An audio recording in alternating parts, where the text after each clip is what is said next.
Car Dieu, attends Dieu, puissant il règne de son saint lieu avec sagesse, amour, oui Dieu, attends Dieu puissant. Il est le consommateur de notre foi. Il a besoin de ta foi et il lui mange ta foi. Mais la foi du Seigneur, c'est comme au commencement quand Dieu a dit que la lumière soit, et la lumière est sortie des ténèbres pour apparaître. Et quand on a appelé Lazare, Lazare qui était dans les ténèbres de la mort, il est sorti. Mais la puissance de Dieu te sortira de la situation qui est en train de t'embêter.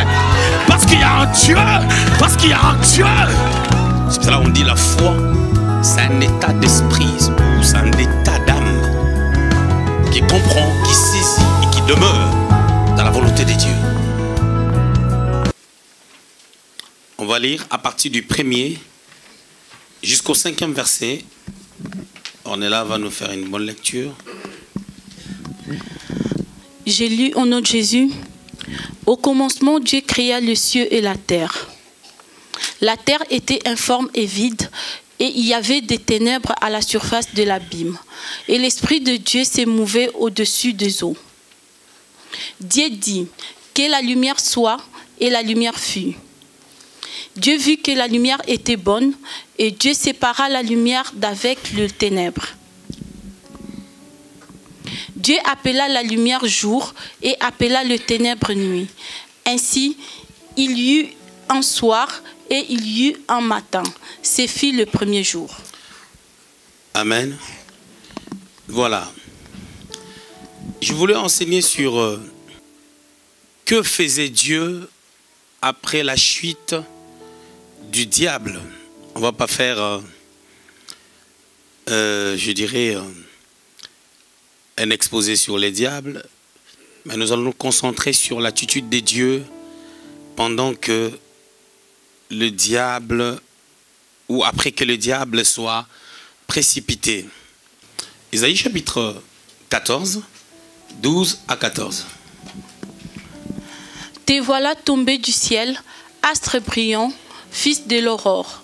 Tu es abattu à terre, toi le vainqueur des nations. Tu disais à ton cœur, je monterai au ciel, je lèverai mon trône au-dessus des étoiles de Dieu. Je m'assiérai sur les montagnes de l'assemblée à l'extrémité du septentrion. Je monterai sur le sommet de nuée, je serai semblable au Très-Haut. Ce que Dieu faisait après la chute de l'ennemi, après la chute du diable. Je ne vais même pas expliquer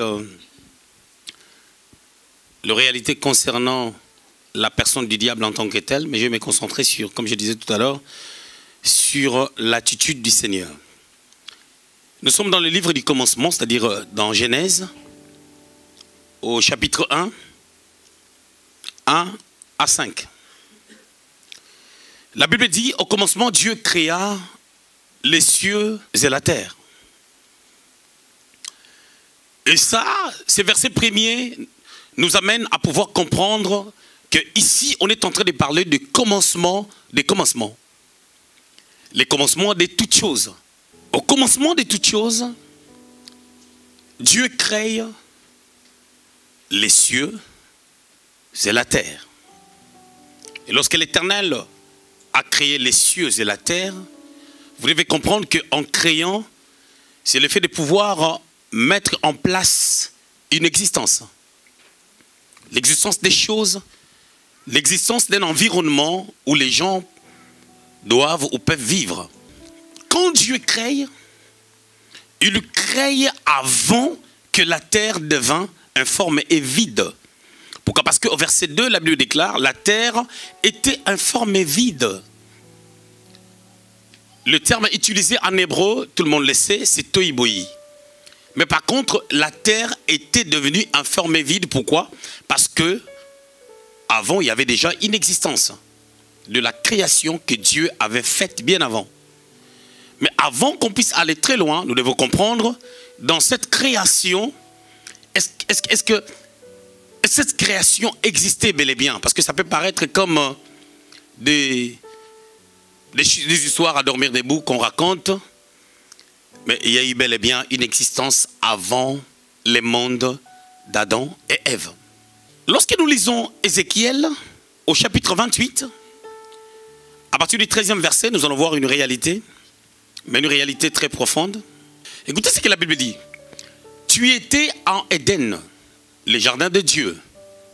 Tu étais couvert de toute espèce de pierres précieuses, des sardoines, des topazes, des diamants, des chrysolites, d'oxyne, des jaspes, des saphirs, des scarboucles, d'émeraudes et d'or.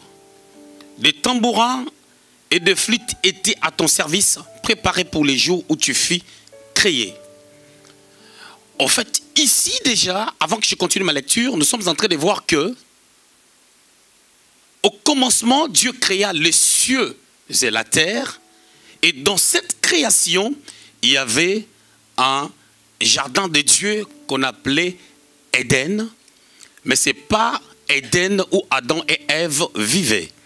Parce que ici, avec tout ce qu'on a lu, on peut réfléchir que dans la création ou dans les jardins d'Éden où Adam et Ève vivaient, il n'y avait pas ces choses. Et c'est quoi Éden? Un lieu de délices. Éden veut dire délices. Le mot Éden est utilisé pour parler des jardins d'Éden où Adam et Ève ont habité. C'est les mêmes mots. On pouvait dire aussi, tu étais dans un lieu de délices. Et dans ces lieux de délices, il y avait des diamants, il y avait des chrysolites, d'oxyne, des jaspes, des saphirs. Vous allez voir que ce sont des pierres précieuses qui n'étaient pas dans le jardin d'Éden où Adam et Ève vivaient. Parce que dans Éden, où Adam et Ève vivaient, on voit vraiment que c'est un jardin où c'est un jardin naturel, végétal.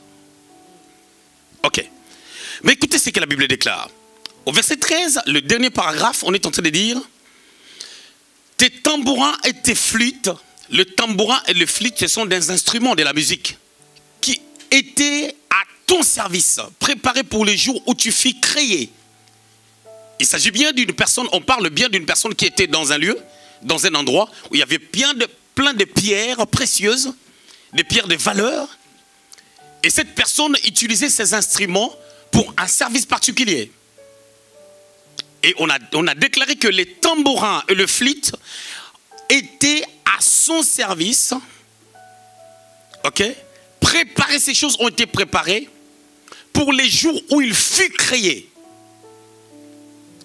Vous devez comprendre que lorsqu'on dit au commencement Dieu créa les cieux et la terre, il s'agit bien de Dieu dans sa pluralité. C'est-à-dire le Père, le Fils et le Saint-Esprit, parce que les mots utilisés en hébreu, c'est Elohim, qui parle de Dieu dans sa Sainte Trinité. Et c'est Dieu-là qui crée tout. Après avoir tout créé, il crée un chérubin protecteur qui avait des tambourins, qui avait des flûtes, qui étaient préparés pour les jours où il fut créé, afin qu'il puisse accomplir un service pour Dieu. Et parce que nous parlons de pierres précieuses, ça sous-entend que c'était sur la terre. Parce que ces pierres devaient être posées sur une surface solide. Le verset 14, je continue.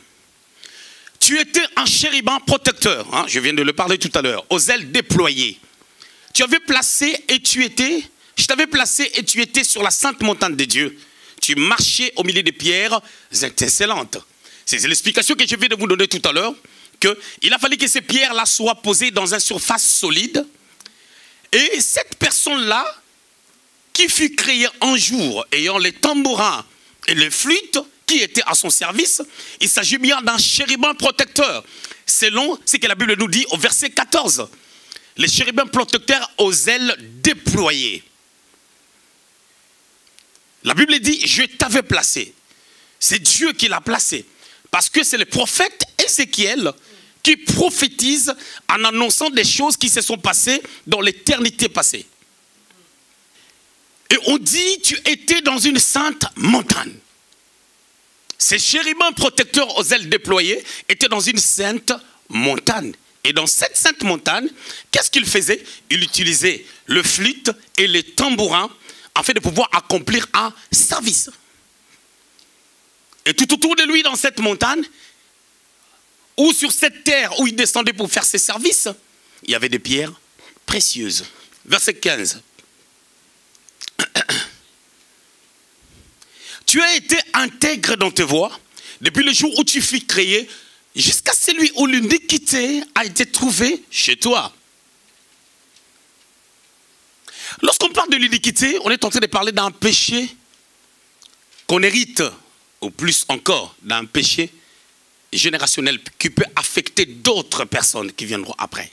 Quand David est en train de dire dans Psaume 51 au verset 7, « Je suis né dans l'iniquité, ma mère m'a conçu dans le péché », il faisait allusion au péché adamique qui était en lui. Et gloire soit rendue à Dieu, parce que Jésus est mort à la croix, et ces péchés générationnels, dont la Bible déclare le livre des Romains au chapitre 3, au verset 23, que tous ont péché sont privés de la gloire, a été effacé.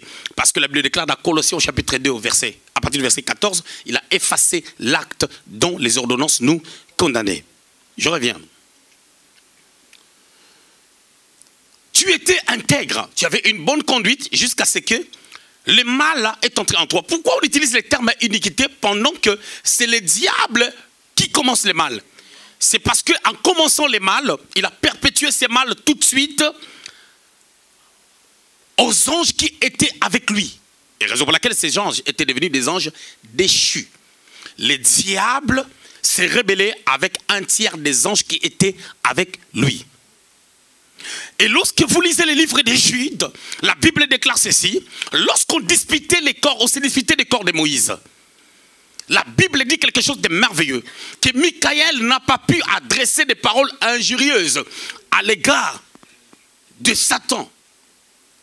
Premièrement, parce que, étant l'ange de Dieu, l'archange de Dieu, il voulait tenir une bonne conduite. Deuxièmement, il savait aussi que le diable était son chef de l'autre côté. Par le verset 15, on peut comprendre ceci. Tu peux être intègre, tu peux être quelqu'un qui marche avec Dieu, mais à un moment donné, si le mal entre en toi, tu peux devenir une autre personne. Pourquoi? La marche que nous avons à faire avec le Seigneur est liée à un état d'esprit que nous devons protéger. C'est pour cela qu'on dit la foi, c'est un état d'esprit, ou c'est un état d'âme qui comprend, qui saisit et qui demeure dans la volonté de Dieu. Et cet état peut changer d'un moment à un autre par rapport à notre conception, par rapport à notre marche, notre foi, notre façon de voir la chose. Verset 16. Par la grandeur de ton commerce, le mot commerce qui est utilisé ici, vous savez, quand quelqu'un fait le commerce, il achète pour revendre. C'est-à-dire qu'il y a un trafic qui se fait. Le diable descendait dans la sainte montagne, les chérubins protecteurs, avec les flûtes et les tambourins, pour la célébration, pour l'adoration à Dieu. Et cette adoration montait vers Dieu. Ça commençait sur la sainte montagne, remplie de pierres précieuses lorsqu'il le faisait, et l'odeur montait vers Dieu. C'est ça le commerce. Verset 16. Hein? Par la grandeur de ton commerce, tu as été rempli de violence. Tu as péché. Je te précipite de la montagne de Dieu et je te fais disparaître, chérubin protecteur, du milieu de pierres intesselantes. Pourquoi il a été précipité?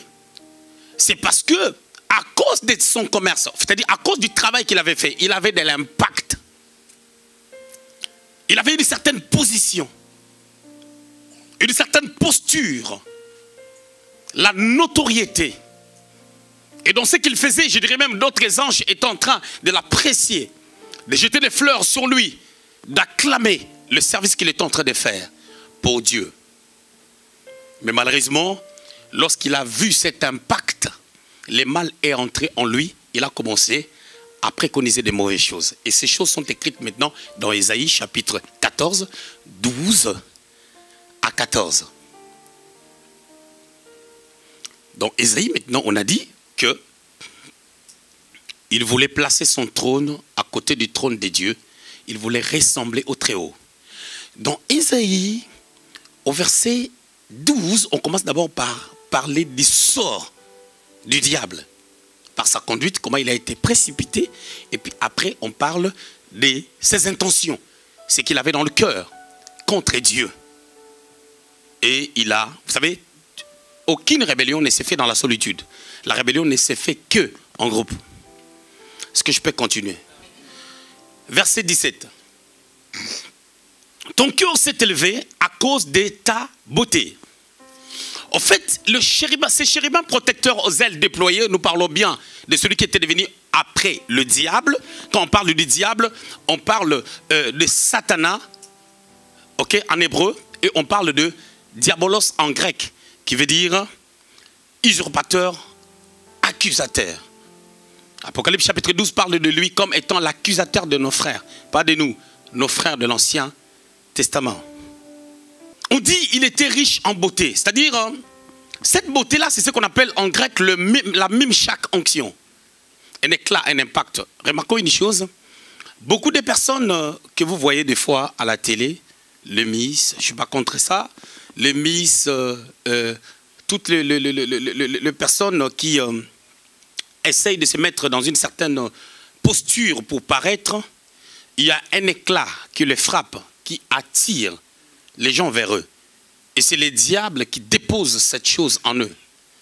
Et la plupart de ces gens dans ces milieux-là, pour ceux-là qui font le Miss, la Miss, hein, qui font la Miss, sont des personnes qui sont à un moment donné pour sortir, il faut certaines forces, certains pouvoirs, il faut des pactes. C'est pour dire que le diable peut donner la beauté, un éclat. Et beaucoup de personnes ont toujours dit, ah mais vous savez, j'ai vu la Miss de tel pays, mais je l'ai vue vraiment en face, mais elle n'est pas jolie. Hein? Mais c'est elle la Miss par un éclat. Amen.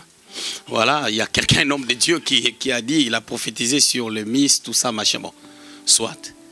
Vous savez, aujourd'hui, il n'y a pas de mal à voir ce que tu veux voir. Hein. C'est comme là, je vous regarde, mais derrière vous, je vois la montre. Je n'ai pas envie de regarder cette montre-là. J'ai envie de vous regarder. Donc, ce qui veut dire que non, dans la voyance prophétique, tu peux voir tout et n'importe quoi et tu prophétises tout et n'importe quoi. Et tu ne sais pas que quand tu prophétises n'importe quoi, tu es en train d'aller dans l'égarement tout doucement. Je peux fermer cette parenthèse. Tu as corrompu ta sagesse par ton éclat. Je te jette par terre. Je te livre en spectacle au roi.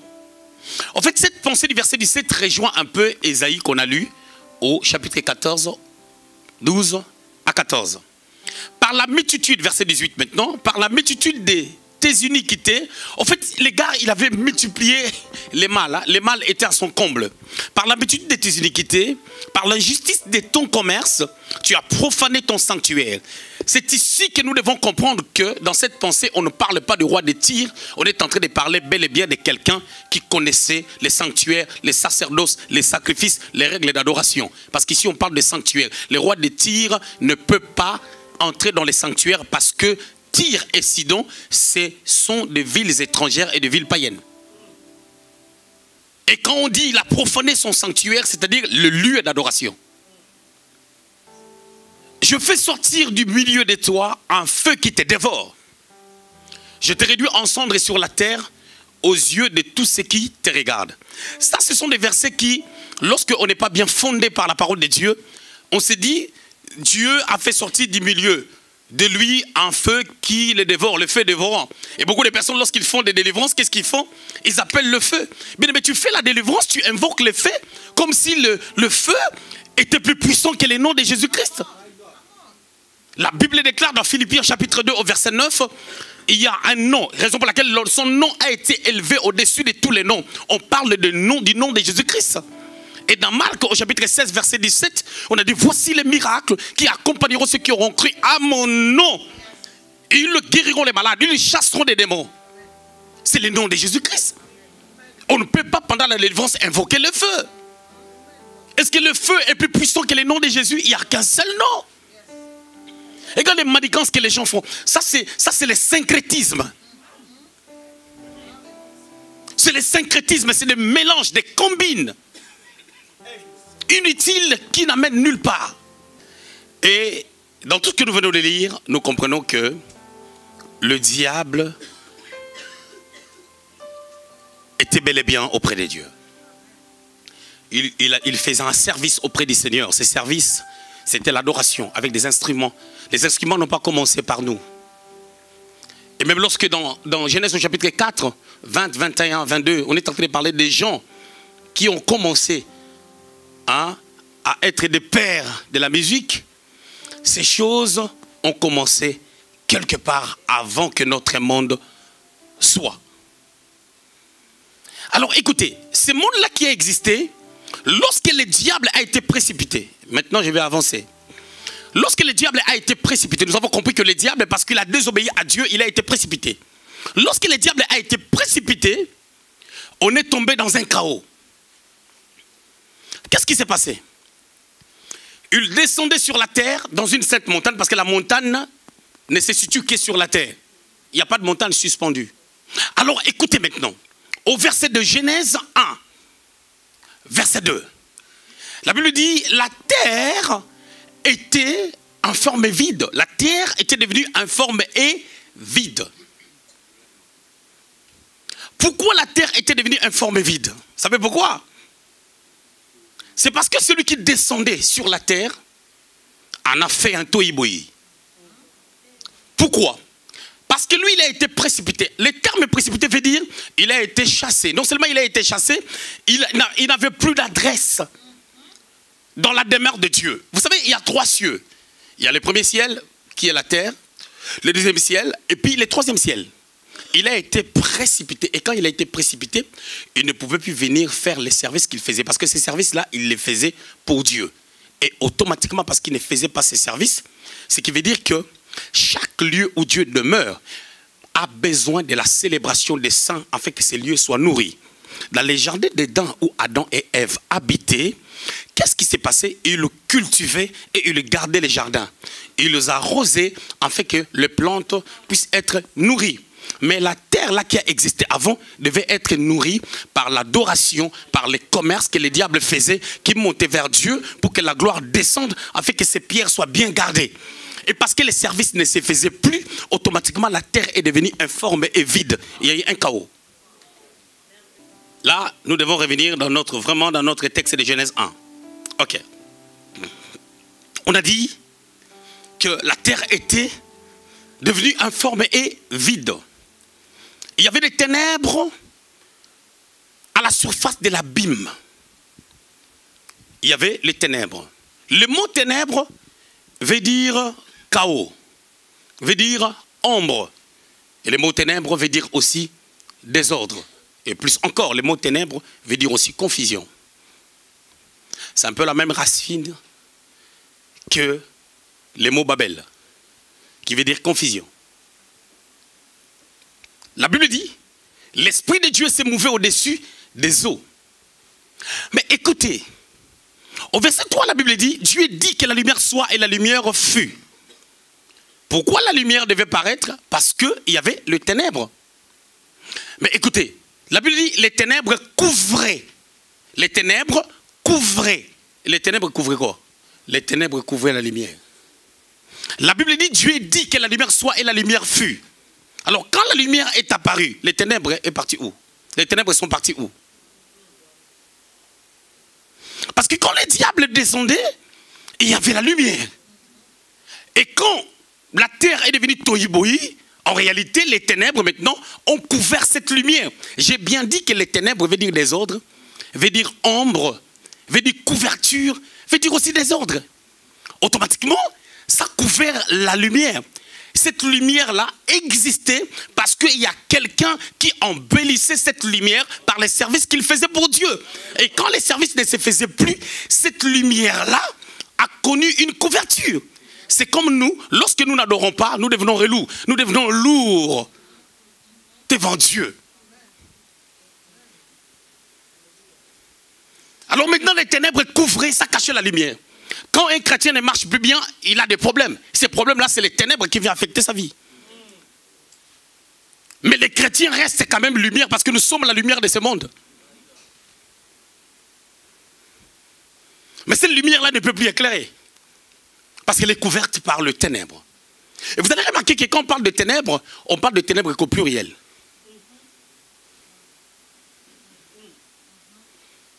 Parce que c'est beaucoup de choses. Amen. Et Dieu dit que la lumière soit et la lumière fut. Écoutez. que la lumière soit, la lumière fut.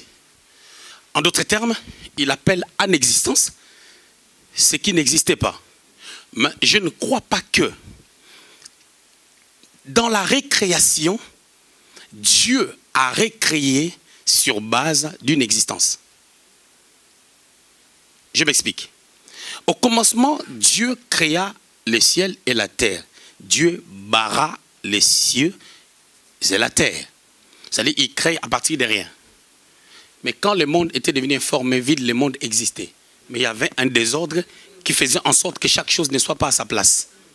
Il n'y avait aucun jour, aucune nuit. Pourquoi? Parce que les ténèbres couvraient la lumière. La lumière, c'est cet impact-là qui peut faire en sorte qu'il y ait le jour et la nuit. C'est pour cela que quand Dieu a remis la lumière en place, il a séparé la lumière et les ténèbres. La Bible dit, il y eut un soir et il y eut un matin. Parce qu'il y eut d'abord un soir, c'est que par l'existence des ténèbres, Dieu a pu créer la lumière. Donc la fabrication de la lumière, ce sont les ténèbres. Alors ça fait que il y eut d'abord un soir. C'est pour ça que les jours, c'est les Juifs, ça ne commence pas comme chez nous.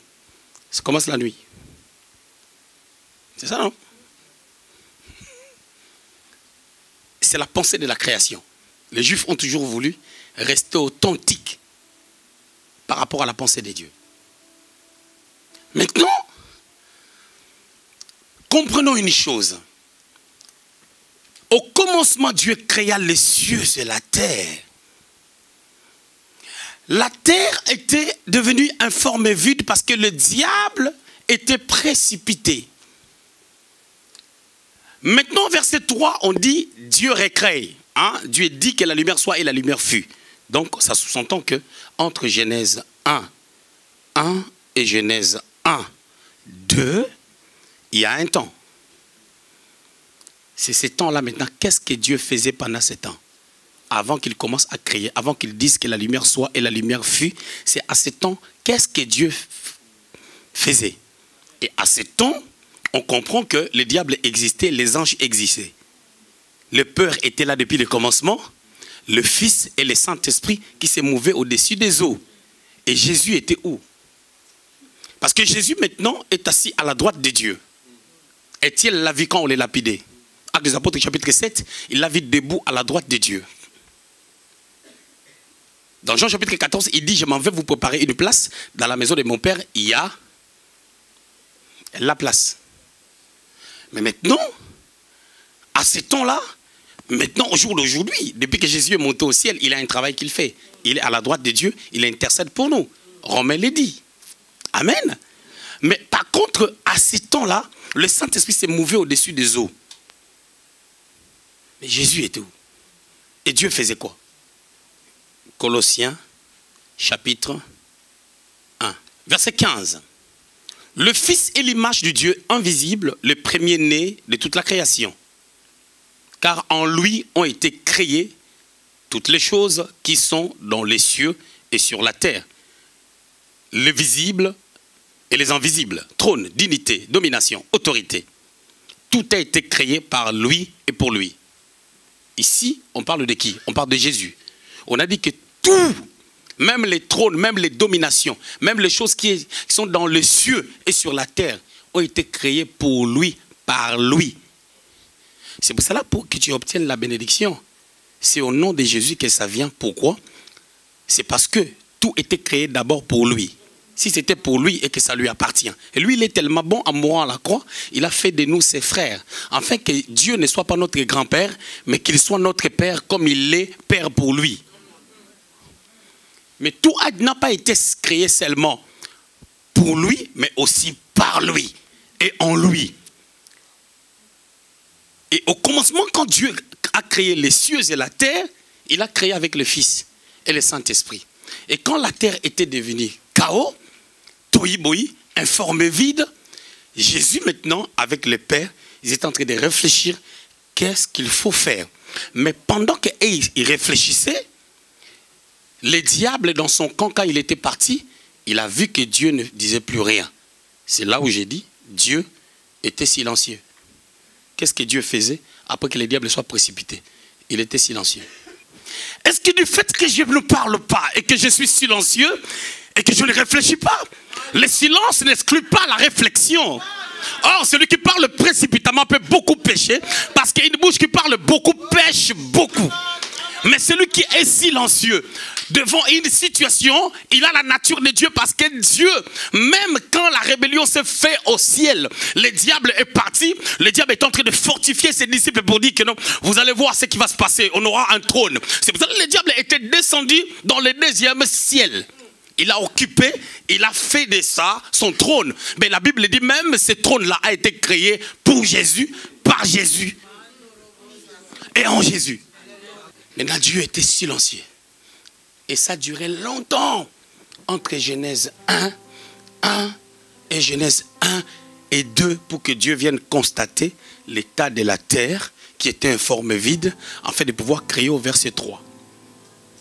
C'est un temps de silence, un temps de calme que chaque personne vit, que chaque chrétien vit, où Dieu ne te parle plus, où Dieu ne te dit rien. Et Dieu a des causes, a des choses qui lui amènent à garder silence. Qu'est-ce que Dieu est en train de faire lorsque le diable était précipité? Pendant que le diable agit, Dieu n'agit pas. Quand le diable agit, Dieu ne parle pas. Il reste silencieux. Exode 14, 14. Pharaon est en train de suivre Israël. Israël est en train de sortir de l'Égypte. Ils arrivent devant un fleuve. Exode 14 et 14. Écoutez, Dieu a dit à Moïse, dis au peuple de garder silence. Pour que je puisse me manifester, il faut qu'eux ils gardent le silence, parce que le silence c'est ma nature. Quand Pharaon est en train de le suivre, Dieu savait mais il n'a rien dit. Il n'a pas averti à Moïse. Il était silencieux. Jésus se présente devant Caïphe. On lui pose la question. Toi tu avais dit que tu vas détruire les temples et tu vas les rebâtir en 3 jours. Il est resté silencieux. Marc au chapitre 14. Il n'a rien dit. Ne pense pas parce que tu es calme que les gens dominent sur toi. Parce que ton silence est en train de t'amener à réfléchir et à savoir qu'est-ce que tu dois faire. Parce que lorsque tu diras que la lumière soit et la lumière fut, la lumière apparaîtra. Pourquoi? Parce que ton silence, c'est un temps de réflexion. C'est un temps de savoir ce qu'il faut faire exactement. Et dans la vie de quelqu'un, pendant que Dieu est silencieux, Dieu est en train de préparer des choses pour toi. Il te dit, toi aussi, garde le silence, parce que les Égyptiens que tu vois aujourd'hui, tu ne les verras plus jamais.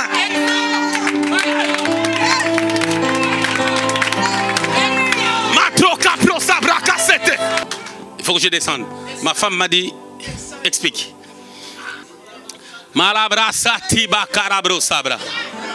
Donc nous remarquons une chose. Le diable a été précipité. Pendant qu'il a été précipité, il est parti avec les anges. Parce qu'ils n'ont pas demandé pardon. Ils connaissaient la science de Dieu. Ils ont vécu avec Dieu depuis l'éternité. Ils n'ont pas voulu même rétablir la relation avec Dieu. Pourquoi? Il avait son plan dans la tête.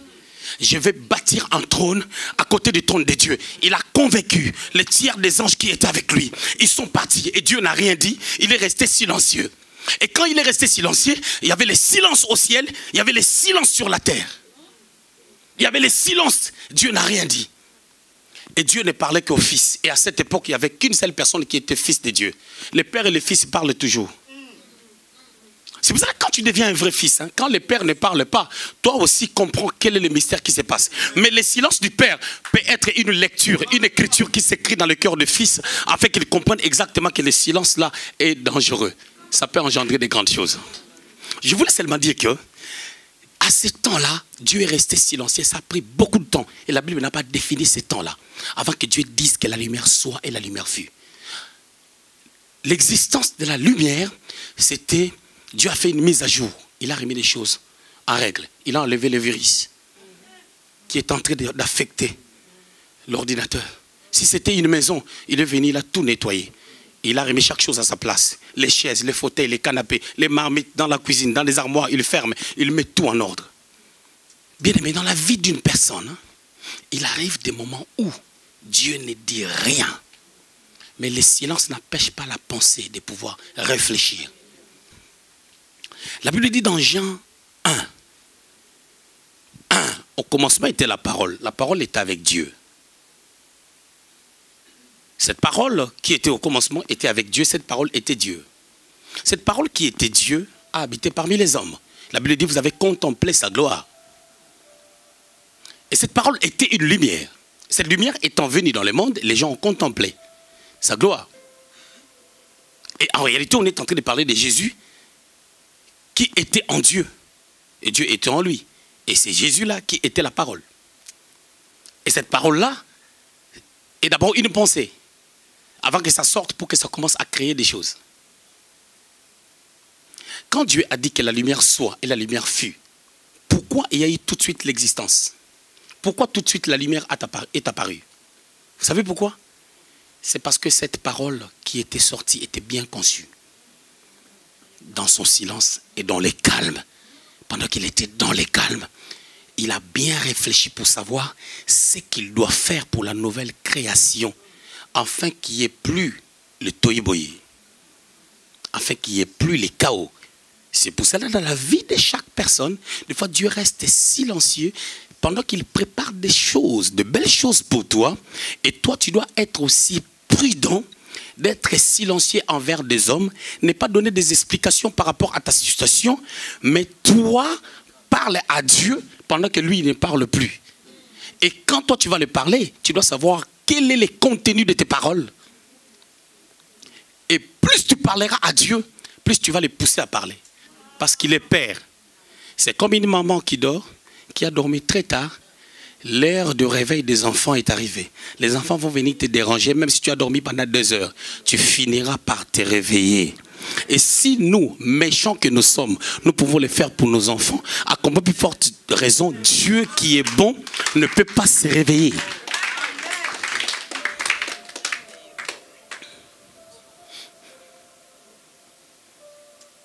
Silence. Il ne dit rien. Et entre-temps, le diable a changé de démarche. Il dit, vous savez, je vous avais dit, hein, ça fait 3 ans là, ça fait 4 ans. Et le trône du diable est en train de s'affermir. Et qu'est-ce que le diable faisait pendant ce temps? Le diable aussi se disait, je le connais, je suis resté longtemps avec lui. Je sais qu'il va créer une autre race de personnes qui va les célébrer. Et dès qu'il va créer cette personne, moi je sais ce que je vais faire. Je le connais tellement, je sais que c'est un Dieu des règles. Quand tu abuses par rapport à ces règles, il va te virer. Alors, on va récupérer la personne qui va créer. Et pour récupérer cette personne-là, on va jouer sur les règles. On viendra faire un travail pour savoir ce que Dieu les avait dit. Et quand on va prendre la matière que Dieu les avait donnée, on va leur poser des questions sur base des vérités que Dieu les a dites. Et on va s'aimer les doutes dans leur cœur. Et quand les doutes seront sémés dans leur cœur, ils vont lâcher prise, ils seront contre Dieu. Et nous, on va les récupérer. Et quand ils seront précipités, ils vont venir dans notre camp. Et les diables se réjouissaient. Le deuxième travail du diable, c'était quoi?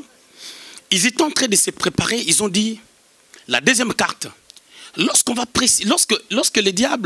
l'homme sera chassé de l'endroit où Dieu va le mettre, nous, qu'est-ce que nous allons faire?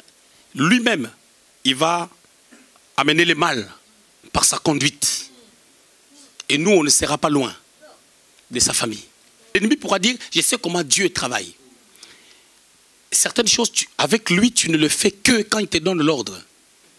Et même quand il va le recréer, il le placera à un endroit. Bien entendu sur la terre, parce que je sais que la terre a été créée pour que les hommes vivent. Maintenant, quand il va les placer dans cet endroit, il y aura toujours un truc qu'ils n'auront pas. J'entrerai par là. C'est pour cela, Adam et Ève, quand ils étaient dans les jardins, vous remarquerez, ils n'ont pas fait les enfants dans les jardins. Mais ils sont restés dans les jardins pendant longtemps. Ils étaient mari et femme, mais ils n'avaient pas encore d'enfants. Et le diable leur pose des questions. Il leur dit, Dieu sait que si vous mangez les fruits de cet arbre, vous serez comme lui. En d'autres termes, si vous devenez comme lui, vous devez vous reproduire par rapport à la pensée qu'il vous avait donnée. Quand il vous a créé, dans Genèse 1, 28, il vous a béni, il a dit soyez féconds et multipliez. Mais là, la fécondité, il n'y a pas. Il s'est préparé bien. La troisième des choses qu'il est en train de faire, il est en train de s'armer. Il s'armait pourquoi? Vous allez voir dans Genèse, chapitre 6, à partir du premier verset, on est en train de dire que le mal était à son comble. Et le Fils de Dieu, se sont mariés avec les filles des hommes. Parce que le Fils de Dieu les ont trouvées belles. Et c'est qui le Fils de Dieu là? Ce sont des anges déchus. Ils étaient en train de s'entraîner pour savoir comment revêtir le corps, descendre sans les ailes. En fait, d'avoir la beauté que le diable avait dans Ézéchiel 28, dont on a parlé, qu'il était riche en beauté. Alors comment cette beauté-là peut affecter aussi d'autres anges en fait de pouvoir séduire les filles des hommes?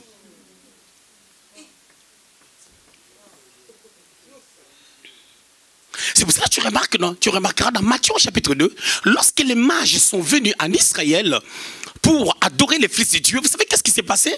Quand Hérode était au courant que le fils de Dieu était né tout de suite, il a levé une option. Cette option, c'était quoi? C'est de tuer. Le diable a toujours des options dès qu'il sent que quelque chose est en train d'arriver. Le diable ne sait pas exactement ce que Dieu veut faire avec toi, mais il voit ton étoile briller. Quand il voit cette étoile, il tape en désordre parce qu'il ne sait pas exactement qui est le fils de Dieu ou où est-ce qu'il était né. Quand vous lisez Matthieu au chapitre 2, vous allez remarquer que Hérode ne savait pas, les mages sont venus. Matthieu chapitre 2, 1 à 13. Vous allez remarquer que les mages sont venus. Ils sont arrivés dans les contextes, si vous voyez très bien, on va remarquer que quand ils sont arrivés à Jérusalem, l'étoile a disparu. Eux aussi se sont renseignés. Ils se sont renseignés auprès de quelqu'un qui savait ce que la loi a écrit. Que Jésus devait naître à Bethléem. Bien aimé, le diable vérifie les Écritures pour savoir qu'est-ce qui a été dit pour les enfants de Dieu. Il savait que le Fils de Dieu va naître à Bethléem, mais il ne savait pas où exactement, quel est son visage et par qui le Fils de Dieu viendra. C'est pour cela qu'Hérode avait dit, allez prendre des informations et amenez-moi ces infos. Et il attendait qu'on lui amène des infos. Et comme les mages ont été divinement avertis, ils ont pris un autre chemin, au lieu de retourner sur la route où ils devaient voir Hérode. Qu'est-ce qui s'est passé? Les diables, ne sachant pas exactement ce que Dieu veut faire dans ta vie, ils frappent. On sort une loi pour tuer les enfants de 0 à 2 ans. Or, dans les contextes, on montre que Jésus venait de naître. Alors, eux, ils n'étaient pas précis dans leurs pensées. Ils tuent même les innocents. Mais gloire soit rendue à Dieu. Les jours qu'il était à la croix, quand il a penché sa tête sur le corps qui est son église, vous savez qu'est-ce qui est passé? Les tombeaux se sont ouverts. Il y a eu compensation entre des personnes qui étaient mortes lors de sa naissance. Et le Seigneur ne reste pas avec la dette de quelqu'un. Il paye les dettes. S'il a payé un grand prix à la croix pour ton salut et pour mon salut, c'est pas que ton problème là qui est en train de t'amener à pleurnicher chaque jour, qui ne va pas résoudre parce qu'il est en Dieu de grandes solutions. Écoutez, vous savez les problèmes des gens, nous ne savons pas ce que Dieu fait. Quand l'ennemi prépare des choses, Dieu aussi prépare des choses. Pendant que l'homme et la femme étaient créés à l'image et à la ressemblance de Dieu, le diable a senti qu'il y a une création. Il est resté longtemps avec Dieu. Il pouvait voir la montée de l'adoration d'Adam et Ève qui montait vers Dieu. Il a dit, il y a quelque chose qui se passe dans un lieu qui s'appelle Éden. Mais Dieu l'a fait stratégiquement différent de l'ère Éden, qui avait des richesses, mais de l'autre côté, il a amené ce qui était végétal. Alléluia. Alors, ils ont dit, on va aller là-bas. Et Dieu, parce qu'il savait que l'homme doit être responsable, il n'a pas empêché les diables de venir entrer dans ces jardins-là. Parce que Dieu savait que l'homme va bien se défendre. Je parle de l'homme et la femme. Malheureusement, ils ont été piégés. Ils ont introduit la pensée des diables. Ils ont été précipités. Mais Dieu est tellement bon. Il a dit, ces gens-là, si je les laisse comme ça, le diable va les achever. La première des choses, c'est ce que notre pasteur Mariam avait dit la fois passée. L'amour de Dieu a fait en sorte qu'ils puissent sortir du jardin, afin que par le mal qui était en eux, qu'ils ne puissent pas vivre éternellement, mais dans le mal, en ayant le mal en eux. Il y a des choses que Dieu t'empêche de toucher, c'est la bonté du Seigneur. Il ne veut pas que ces choses-là puissent te détruire, ou que tu puisses être un danger pour les autres. Mais qu'est-ce que Dieu a fait? Il a tué un animal, le sang a coulé. Là nous sommes dans Genèse chapitre 3, et le sang qui a coulé les a pardonnés. Et lorsque maintenant, le péché pouvait venir pour les accuser, parce qu'ils ont péché dans les jardins en écoutant le diable, l'animal que Dieu avait tué, automatiquement le péché devait regarder l'animal. Parce que quand l'animal est sacrifié, on ne tient plus compte du péché. C'est comme Christ, quand il a été sacrifié à la croix. Quand le diable veut nous accuser, il ne peut pas nous accuser, parce que le sang de Jésus crie et le sacrifice de son corps crie. Alors c'est comme si Dieu dit au diable, regarde mon fils que j'ai sacrifié, c'est le prix que j'ai payé, tu ne peux plus les accuser. C'est pour cela que Adam et Ève ont continué à vivre et ils ont fait même les enfants. Mais le diable ne les a pas laissés. Il est entré en Caïn afin de tuer son frère. Il ne les a pas laissés. Il a mis dans le cœur de cet homme-là les premiers polygames de la Bible. Le mec. La pensée de partager son cœur. Jusqu'à ce que le mal ait accru dans le monde entier. Jusqu'à ce que Dieu retire son esprit dans l'homme. Laissez l'homme faire ce qu'il a à faire. Mais dans la vie, quand quelqu'un n'écoute pas, laisse-le.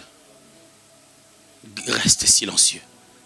Les conséquences peut-être vont le prêcher. Le mal était dans le monde.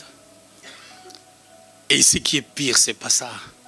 Le pire est que le même Dieu qui savait que Moïse ne sera pas sauvé, Abraham ne sera pas sauvé, Isaac ne sera pas sauvé, moins encore Jacob, moins encore Ésaïe, moins encore Élie, moins encore Élisée, il les envoie quand même. Il prend Jésus, il les garde. Jésus aussi, pendant qu'on les garde, au lieu d'importuner le Père, lui qui était dans la création, qui a créé tout, lui aussi il reste silencieux, parce que la nature du Père était en lui. Ce qui nous amène à se lamenter, c'est parce qu'on n'a pas la nature du Père. De garder silence. Jésus aussi, il était silencieux. Même âge que Jean-Baptiste. Jean-Baptiste a commencé le ministère avant lui. Au lieu de revendiquer ça à Dieu, il reste silencieux. Il sent aussi le désir dans son cœur d'aller se faire baptiser par Jean. Là, nous sommes dans Matthieu chapitre 3. Il vient se faire baptiser par un homme périssable, qui pouvait mal penser, qui pouvait mal parler. Lui qui était Dieu, lui qui est le chef de la création, il vient se faire baptiser. Et Jean lui-même, il a eu peur. Au verset 11 maintenant, il dit, Matthieu chapitre 3, non, Luc chapitre 3, verset 11. Il dit, moi je vous baptise d'eau pour vous amener à la repentance, mais il y a quelqu'un qui est plus puissant que moi. Vous savez, quand tu restes silencieux, quand tu ne te mets pas devant, quand tu te mets derrière, je te dis, c'est lui qui a le micro, te dira, je ne suis pas digne de délier les courroies de ses sandales.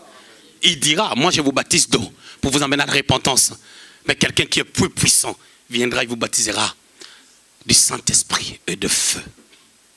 Le Seigneur,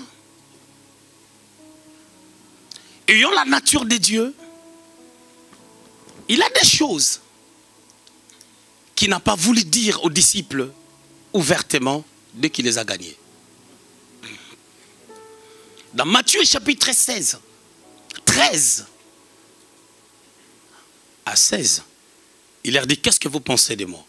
Pendant tout ce temps, ils étaient avec lui, ils n'avaient pas tout dévoilé concernant sa vie. Il pose la question, qu'est-ce que les gens pensent de moi et qu'est-ce que vous pensez de moi?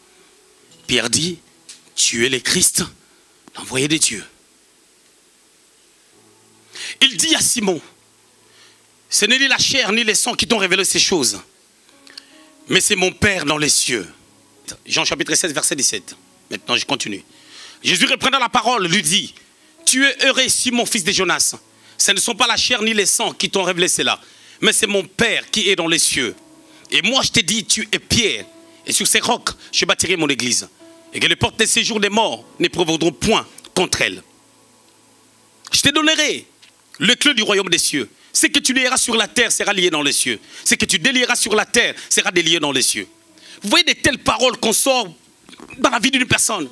Tu auras le pouvoir de lier, de délier. Ce que toi tu vas dire, ça va se faire comme tu l'as dit. On dit ça à un homme. Et Pierre, il se regarde comme ça. Le jour passe, le jour passe, le jour passe. Il ne voit pas ces choses s'accomplir. Et dans Luc chapitre 18, 28 à 30, il pose la question, Seigneur, nous avons tout quitté. Qu'est-ce qui va se passer dans notre vie? Est-ce que vous ne vous posez pas ce genre de questions? Vous savez pourquoi vous êtes dans ce genre de questions? Parce que vous n'arrivez pas à comprendre le silence de Dieu. Qu'est-ce que Dieu pense pendant qu'il ne parle pas? Et quand tu ne comprends pas ce que Dieu fait dans son silence, tu vas t'embrouiller. Tu vas dire tout et n'importe quoi et tu arriveras au point même d'insulter Dieu. Et qu'est-ce qui va se passer quand tu ne comprends pas le silence de Dieu? Tu vas commencer à cultiver l'absence de Dieu. On cultive l'absence de Dieu, c'est que si on ne comprend pas ce qu'il est en train de faire, qu'est-ce qui va se passer? Il va rester silencieux, il ne parlera pas. Il va continuer à rester silencieux pendant que toi tu t'embrouilles. il va continuer à rester silencieux. Et là, tu pries. Tu vas faire des sacrifices, tu vas prier. Mais ce n'est pas ça ce que Dieu attend de toi. Ce que Dieu attend de toi, c'est l'action de grâce. Ce sont des actions de grâce. C'est la louange à Dieu. C'est pour cela, quelle est l'attitude qu'un chrétien peut adopter pendant que Dieu reste silencieux? Au commencement, la Bible déclare ceci: la terre était devenue une forme vide et l'Esprit de l'Éternel s'est mouvé au-dessus des eaux.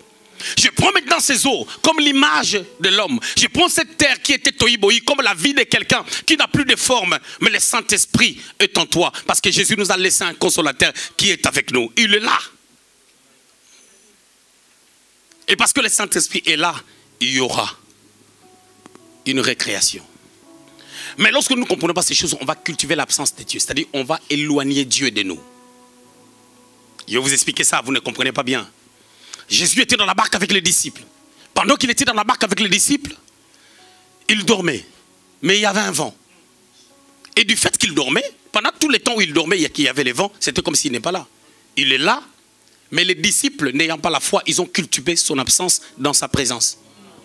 Et combien de fois, quand tu pries tellement mal, tu cultives l'absence de Dieu.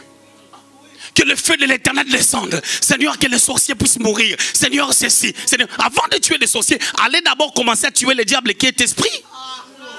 Vous cultivez l'absence de Dieu dans sa présence. Il est là dans la barque, il dort, mais vous commencez à vous lamenter. On va mourir. Qu'est-ce qui se passe? Il y a le vent. Or, il est là. Les disciples devaient se lever pour dire, parce que le maître est là et qu'il est en train de dormir. Dans ces vents, personne ne peut dormir. C'est qu'il y a la paix. Ces vents-là ne peuvent pas me faire peur. Pourquoi? Parce que la présence de vent n'est rien, juste parce qu'il y a quelqu'un qui est en train de dormir dans ces vents. Ce qui veut dire que ce qui te perturbe, ça ne perturbe pas certaines personnes. Toi, tu crois que ta situation, c'est la situation la plus difficile, pendant qu'il y a des gens qui vivent des choses grandioses, plus que ce que tu es en train de vivre, mais ils sont tranquilles, ils sont en train de dormir, pendant que toi, tu perds sommeil. Tu tomberas dans la dépression.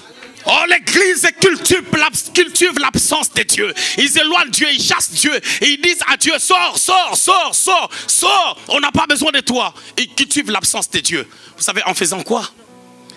Par la prière, la forme de prière.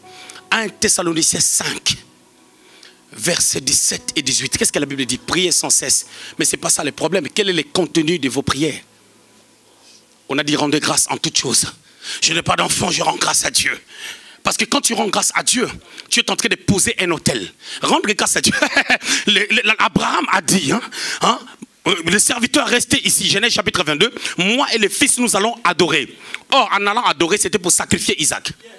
C'est-à-dire, quand tu adores, tu es en train de poser un autel qui fera paraître le bélier qui est attaché. Mais le bélier était là, il les attendait là-haut. Mais leurs yeux ne pouvaient pas s'ouvrir parce que il fallait adorer. Et quand tu adores, les yeux vont s'ouvrir, tu vas voir le bélier. Isaac ne sera plus sacrifié, ça sera le bélier qui sera mis à l'autel. Or, ce bélier, c'est Jésus-Christ qui a tout accompli à la croix. Lorsque je regarde à l'œuvre de la croix, je pense à la souffrance de Jésus, je le compare avec mon problème. Je dis, mon problème n'est pas comparable à la souffrance de Jésus. Parce que ce qu'il a enduré à la croix, c'est tellement glorieux. Et je crois que ma vie ne sera pas la même. Il y aura un avant et un après. Parce qu'il y a un Dieu qui m'a aimé le premier. Il y a un Dieu qui t'a appelé, qui t'a choisi, qui t'a rendu prospère. Il a dit, je souhaite que tu prospères à tous égards. Il a dit, je te donnerai les clés. Ce que tu lieras sera lié. Ce que tu ouvriras sera ouvert. Bien-aimé dans le Seigneur, tu as ces clés. C'est pour cela même quand Pierre a renié le maître, ces clés étaient restées dans sa poche. Je le dis toujours. Mais le Seigneur est venu les chercher pour lui dire, Pierre, m'aimes-tu? Jésus voulait que Pierre puisse comprendre que Pierre, tu ne peux pas compter sur tes efforts. Parce que toi, tu es en train de me dire que je suis prêt à mourir avec toi. Ce n'est pas par la force, mais c'est par mon esprit que les choses se font. Et quand Pierre a répondu à Jésus, tu le sais, Seigneur. Pierre est en train de dire, tu sais que je ne t'aime pas comme toi tu m'aimes. Et parce que toi tu m'aimes, si je crois à ton amour, ma vie changera. Il y a quelqu'un qui doit croire en l'amour de Dieu, sinon tu vas cultiver l'absence de Dieu dans ta vie. Il est là dans la barque, pendant que la barque est en train de chercher à chavirer. La barque ne va pas chavirer, parce que le bon berger est là. Le bon berger a le contrôle de toutes choses. Le bon berger est notre soutien. Mais faisons seulement comme David. Lorsque Absalom l'a chassé, pendant qu'il est en train de quitter la ville, il a récupéré la hache. Il a chanté le psaume 3, il a chanté le psaume 51 et il a chanté le psaume 56, pardon. Quand je regarde Jésus, je vois comment est-ce que le diable n'a aucun pouvoir. Quand je regarde Jésus, tout ce qu'il peut manigancer n'a pas d'impact. Quand je regarde Jésus, ma vie ne sera plus la même. Quand je regarde Jésus, rien ne peut me séparer de l'amour de Christ. J'aime l'apôtre Paul qui dit: je sais vivre dans la disette, je sais vivre dans l'abondance. Quand tu regardes Jésus, ayant le regard fixé sur lui, il est le consommateur de notre foi. Il a besoin de ta foi et il lui mange ta foi. Tu juges Dieu par rapport à quoi? Qu'est-ce que tu as fait pour lui? Entre dans l'adoration. Commence à dire: Seigneur, merci pour les problèmes que tu as créés. Seigneur, merci pour ce que tu as permis. Tu vas être comme Paul et Silas dans Actes chapitre 16. À partir du verset 16 jusqu'en bas, on les a arrêtés pour une bonne cause. À partir du verset 25, on les a mis dans la prison. Au lieu de commencer à pleurer, au lieu de commencer à regarder leurs chaînes. Et attention, dans ce genre de prison, on mettait 4 gardiens qui gardaient une seule personne chaque 4 heures. Paul a dit: les gens qui vont croiser cette louange, ils seront choqués. Ah, la Bible dit que c'était la nuit. Les gardiens de la prison étaient là. Les prisonniers enchaînés. Pendant qu'ils célébraient, pendant qu'ils disaient: Seigneur, merci pour la prison, parce que nous savons que quelqu'un va se convertir par le miracle qui va se faire. Or, de la même manière que Jésus, quand on lui a dit que Lazare, celui que tu aimes, est malade, au lieu d'aller tout de suite, il a dit: retournons à Judée. Et quand il est retourné à Judée, il a mis du temps, ça a pris 4 jours, Lazare était déjà décédé. Mais ce qui m'étonne est que quand il est arrivé devant la tombe de Lazare, il a appelé Lazare. Les théologiens disent que la tombe de Lazare était un creux. Ils avaient 2 sortes de tombes. Soit c'est une grotte, on fait un trou, soit c'était un creux.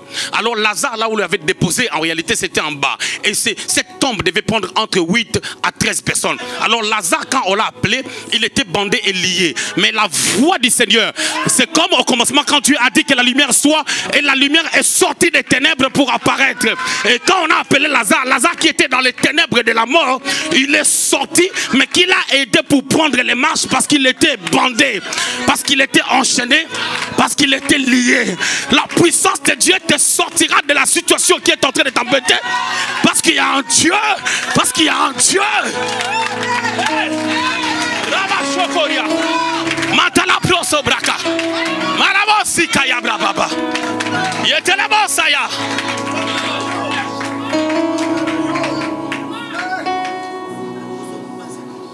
Le sang c'est lieu, car Dieu, attends, Dieu puissant, il règne. Le sang c'est lieu, avec sagesse, amour, oui Dieu, attends, Dieu puissant. Il est le consommateur de notre foi. Il a besoin de ta foi et il lui mange ta foi. Mais la foi du Seigneur, c'est comme au commencement quand Dieu a dit que la lumière soit, et la lumière est sortie des ténèbres pour apparaître. Et quand on a appelé Lazare, Lazare qui était dans les ténèbres de la mort, il est sorti. Mais la puissance de Dieu te sortira de la situation qui est en train de t'embêter, parce qu'il y a un Dieu, parce qu'il y a un Dieu. C'est pour cela qu'on dit la foi, c'est un état d'esprit, ou c'est un état d'âme qui comprend, qui saisit et qui demeure dans la volonté de Dieu.